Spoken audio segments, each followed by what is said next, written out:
Hi, everybody. I'm Brittany Lewis, a breaking news reporter here at Forbes. Joining me now is my Forbes colleague, senior writer Thomas Brewster. Thomas, thanks so much for joining me. No problem. Anytime.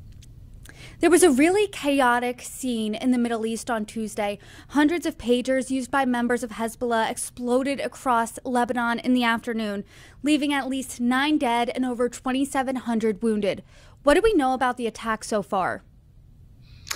Yeah, so I think we're actually now up to what sources inside Lebanon are saying is up to 5,000 pages were affected by this. The details are a little bit murky, partly because the sources coming forward with the information are mostly Hezbollah and from Lebanon, nothing from Israel so far. Essentially what we know is that these devices began exploding middle of the day yesterday, almost simultaneously. The casualties range from, basic leg injuries right through to fatalities. We know so far, I think the death toll is now at 12. I think 2 children have died as a result. And what we understand from the sources inside Hezbollah and from what most experts are saying is that the attack seems to be a result of a quite remarkable intelligence operation whereby these pages, which Hezbollah acquired fairly recently, were essentially intercepted and then sabotaged and turned into explosives that could be set off at any time remotely. Again, the details are murky there, but like I say, this is an unprecedented intelligence operation. It has the taste of Mossad all over it. So when the final analysis comes out, I don't think we're actually going to be that surprised by what we know to be the truth. So that's where we're at now. There are still things, a lot of things we don't know. What we do know, though, is that pagers are pretty old school technology compared to smartphones and other technology of today. So why did Hezbollah switch to pagers in the first place?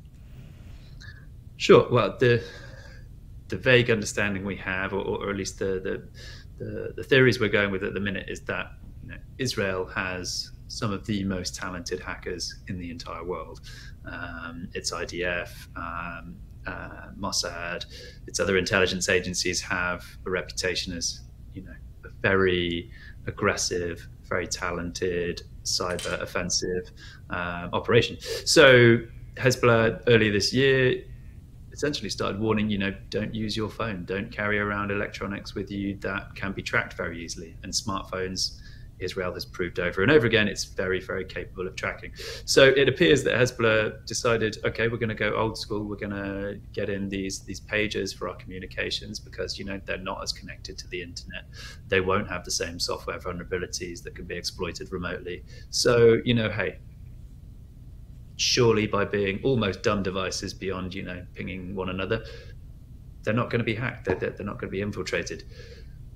But Israel, being the talented intelligence operation that they are, figured out that, hey, that might be true, but we can attack the supply chain and we can intercept things there and we can do serious damage, unprecedented damage by targeting that part of the operation, not going after these cyber exploits.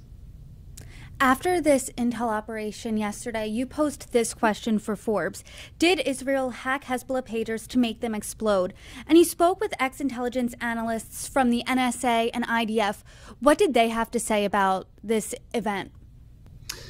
Yeah, so their thinking, like a lot of experts, is that this wasn't a remote cyber exploitation. Like I say, pagers are not really internet connected devices and can't be hacked remotely. So they believe that Israel, found this vulnerability in the supply chain, which was, okay, we're going to somehow figure out what devices Hezbollah is shipping in.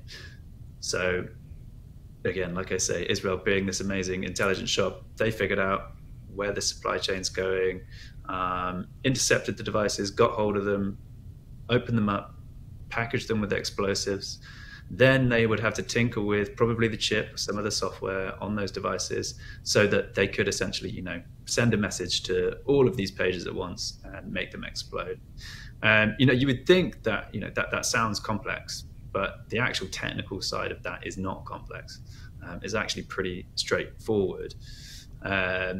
So what one of the experts I spoke to was an ex-NSA analyst who, 10 years ago, when he had just come out of the agency, was at this hacking conference showing, all done legally and safely, but he was showing, here's a threat, which I think could become a reality. And he got some Nest surveillance cameras.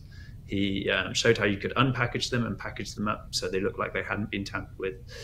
And he had got some explosive materials from Amazon, put them inside this device, tinkered with the software a bit. And so when you delivered them to the final, target, not real targets again, but he had made it so the software on that camera, when it detected a target's face, would explode. And he showed that was, capable of doing that, very easy to do. And I spoke with him yesterday and he said, yeah, this is this is trivial. This is easy to do. It is simple to get a device, get something that's being shipped, unpackage it, put explosives in it, repackage it, set it off whenever you want.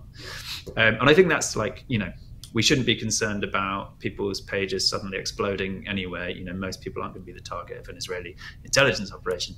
But, I think the concern here, for the average person should be, when I order something online, how do I know that it's not been tampered with in some way? How do I know that there's not malware on there, for instance? Or how do I know that, it's not going to be faulty because someone decided they were going to mess with it and then repackage it? But yeah, like I say, incredibly simple in concept, technically very simple. The genius, as it were, even though, the impact of this has been, in some cases, horrific. The genius is getting on that supply chain and having the intelligence to do that in the first place. The larger implications here are terrifying, but this did seem like a pretty detailed operation when it came to light on Tuesday. But you're saying, according to the experts, it's pretty simple and not that difficult at all.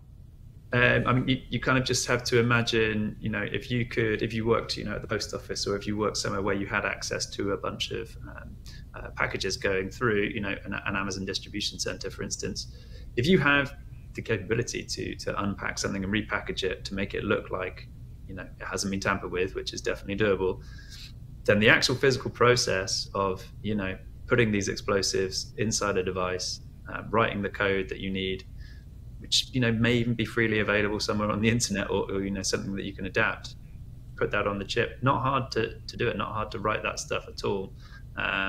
Like I say, the real smart stuff is having the intelligence in the first place, knowing where these companies are in the supply chain. This is where the story actually gets really murky and a bit, really what we don't know is, you have this company in Taiwan that allegedly made the pages, or at least their branding was on the pages. This company's called Gold Apollo. The Gold Apollo chief executive comes out and says, hey, we didn't actually make these pages, these pages that were exploding. And it pushes the attention onto this Hungarian company called BAC Consulting, which is an even stranger entity. I spent the morning looking at them, trying to figure out what they're all about. They don't look or appear to be anything to do with electronics manufacturing. They appear to be this very strange, nebulous consulting company that doesn't seem to do much of anything at all. They have no customers. They have nothing noted on the website about who or what they work for. Their CEO I tried to contact. She didn't respond to me. She did respond to NBC, and she told them that yes, oh yeah, we have this partnership with this Taiwan firm. But then as soon as they brought up pages, she said, oh no, we're just the intermediate. And then I think it sounds like she put the phone down essentially. So that's where everything is still very shady and very confusing in terms of how Israel got involved in that supply chain and exactly who was along that supply chain. So these two links in the supply chain don't want to claim responsibility at all, saying, hey, not us. But reports indicate that Israel is responsible for this attack. Has Israel responded, and what has Hezbollah said? Israel has said absolutely nothing. From what I can tell, the IDF is not commenting, which maybe says something, maybe it doesn't say something. It's I think the IDF has said has denied attacks before, has denied being involved in certain activities. The fact that it's not denying something here maybe says something, but I think that maybe also speaks to the psychological impact of what's happening here. whoever did this, everyone thinks it's Israel, and it probably, all fingers point there.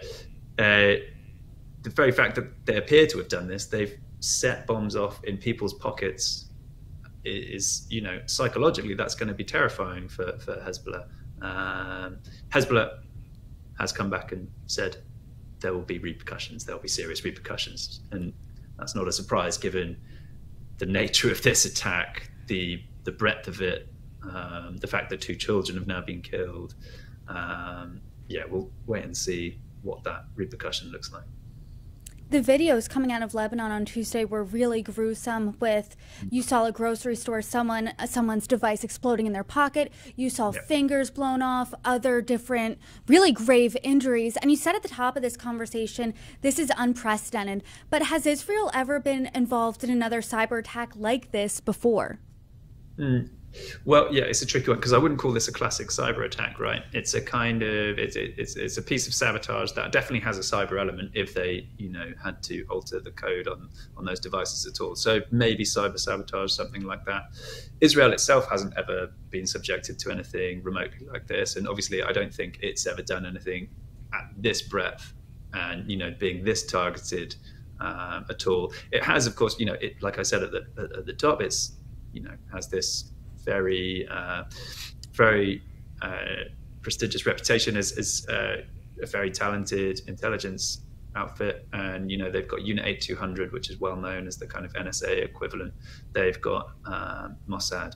They've got numerous other units within IDF that are more than capable of carrying out some pretty wild intelligence operations. I guess the most famous one in terms of the cyber side is that there was a attack called Stuxnet, which was a piece of malware which was installed on within Iran on their uranium enrichment plants. It essentially made centrifuges at those uranium enrichment plants go wild.